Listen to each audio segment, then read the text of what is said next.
Et bonjour à tous, nous allons voir aujourd'hui la structure conditionnelle if-else qui va vous permettre de faire des choix, de faire en sorte que vos programmes fassent des choix à votre place en fonction de situations données.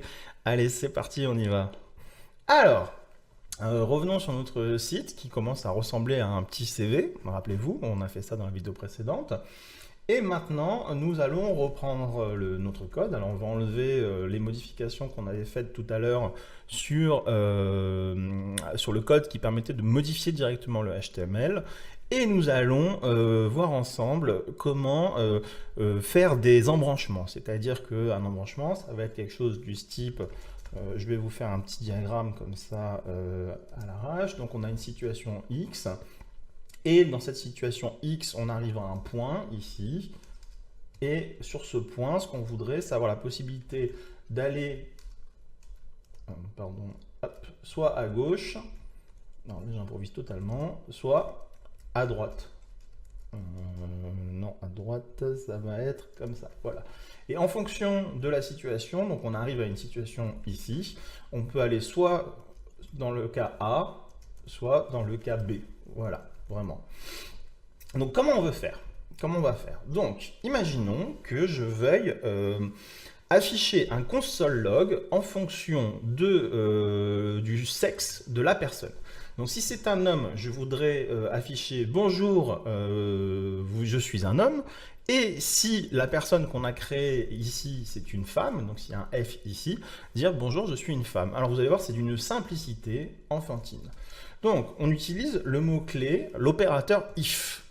Alors, vous voyez l'opérateur if, la première chose qu'il a, c'est qu'il a des parenthèses. C'est ici qu'on va tester un prédicat, c'est-à-dire qu'on va faire une opération booléenne et en fonction de si elle vaut true ou false, donc si elle vaut true, on va exécuter le code qu'il y a ici, et si elle vaut false, on ne va pas l'exécuter. Donc, if personne point gender égale F, on va dire console log, coucou, je suis une femme.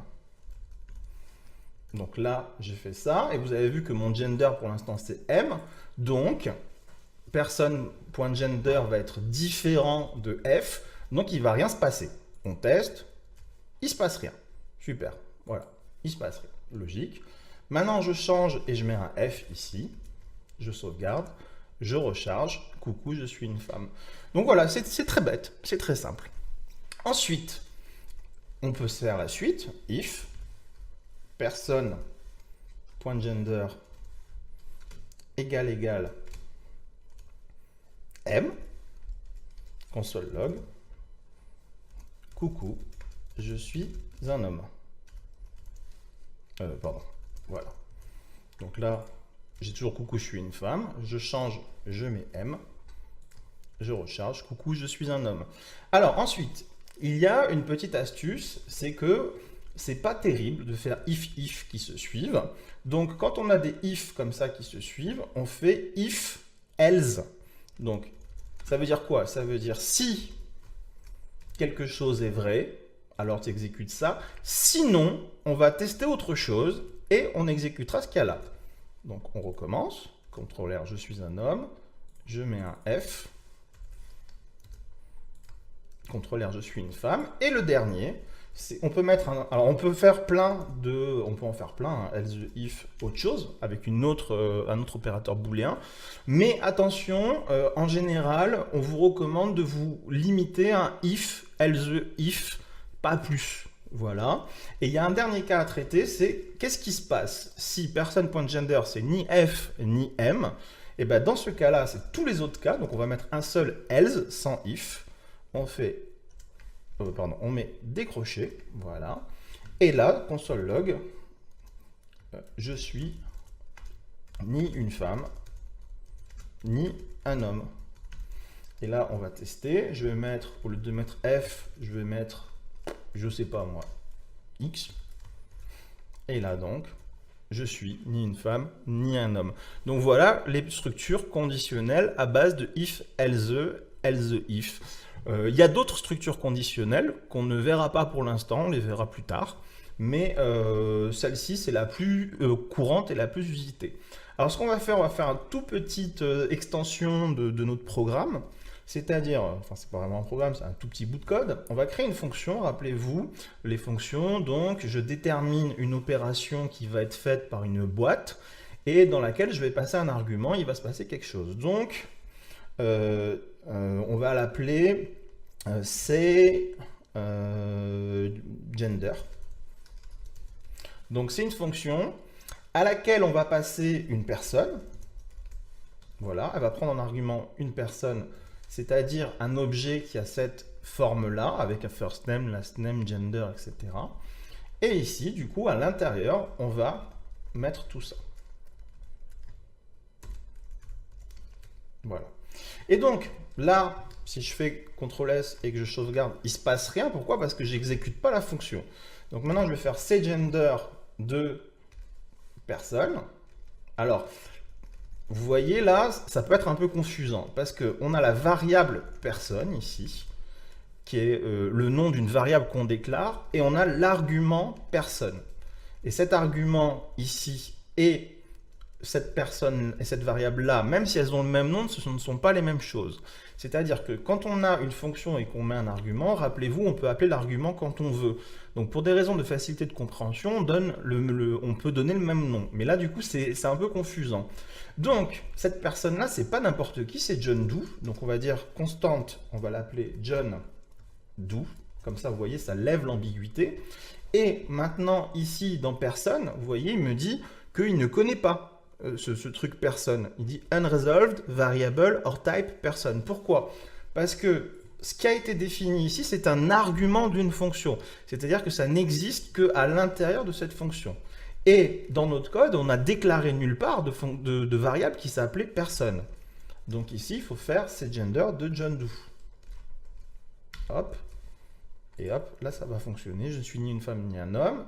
Et si je mets M ici, coucou, je suis un homme. Et ce qu'on va faire, c'est qu'on va créer une autre personne qu'on va appeler Jen Doe, parce qu'en anglais, quand quelqu'un est inconnu que c'est un homme, c'est un John Doe, et quand c'est une femme, c'est une Jen. Pardon, sans le camel case, on n'oublie pas, on commence toujours par une minuscule. Donc là, bon, on va pas... Voilà, c'est Jen Doe, et c'est une femme.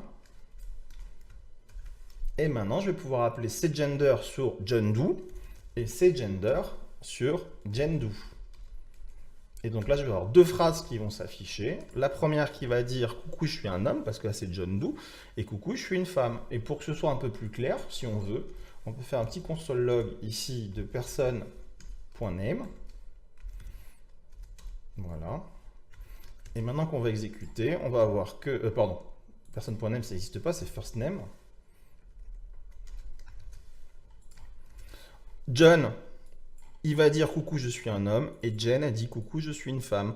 Voilà, on vient de revoir dans cet exercice, donc on vient de découvrir les fonctions, la structure conditionnelle if, else, et on vient de revoir un petit peu les fonctions. Surtout, faites attention à cette histoire de paramètres où là on met le nom qu'on veut. C'est-à-dire que si je veux, je pourrais appeler ça x. Alors, comment on fait pour changer x? On pourrait mettre x ici, et là vous voyez ça devient faux, et donc là il faut que je change x à la main. Bon, c'est pénible. On va faire autrement, on va utiliser encore une astuce de notre navigateur, de notre IDE, pardon. Donc ici on va cliquer droit sur personne, et ici vous allez voir, vous avez l'option refactor. Alors, refactor, ça veut dire refactoriser, ça veut dire refait les choses proprement.